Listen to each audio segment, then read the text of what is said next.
Assalamualaikum warahmatullahi wabarakatuh. Saya Nadia Putri Amana dari kelas AKM1. Pada kesempatan kali ini saya akan menjelaskan tentang proses oogenesis dan spermatogenesis.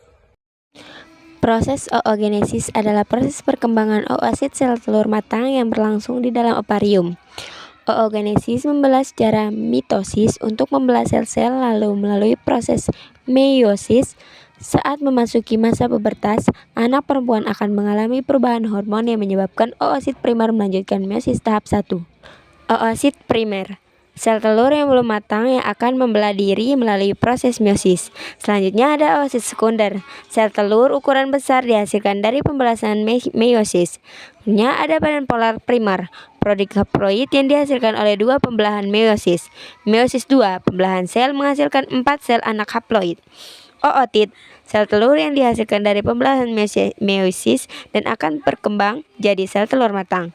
Badan polar, sel haploid kecil yang terbentuk bersamaan dengan sel telur. Selanjutnya saya akan menjelaskan tentang proses spermatogenesis. Dimulai dari spermatogonium. Tahap pertama dalam pembentukan sel sperma. Mitosis, proses pemisahan sel menjadi dua buah. Spermatosit primer, sel yang muncul sel setelah germinal yang belum matang. Meiosis 1 merupakan jenis pembelahan sel yang sangat unik. Lalu ada spermatosit sekunder, sel haploid yang dihasilkan dari pembelahan meiosis 1. Meiosis 2, pembelahan sel yang menghasilkan 4 sel anakan haploid. Lalu ada spermatid. Spermatid merupakan sel haploid jantan dari hasil spermatosit sekunder. Lalu ada bagian-bagian sperma. Bagian-bagian sperma ini dibagi menjadi 3 bagian.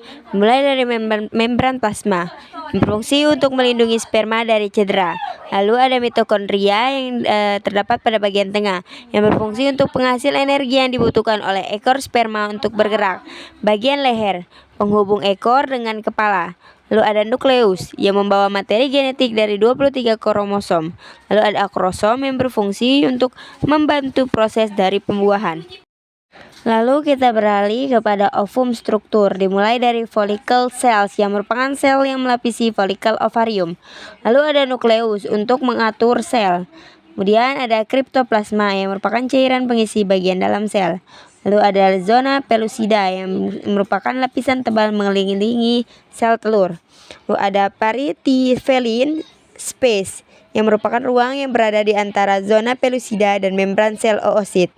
Plasma membran memisahkan bagian dalam sel dengan luar. Kemudian yang terakhir ada nukleus sebagai pusat komando untuk mengatur sel mengulur ribosom.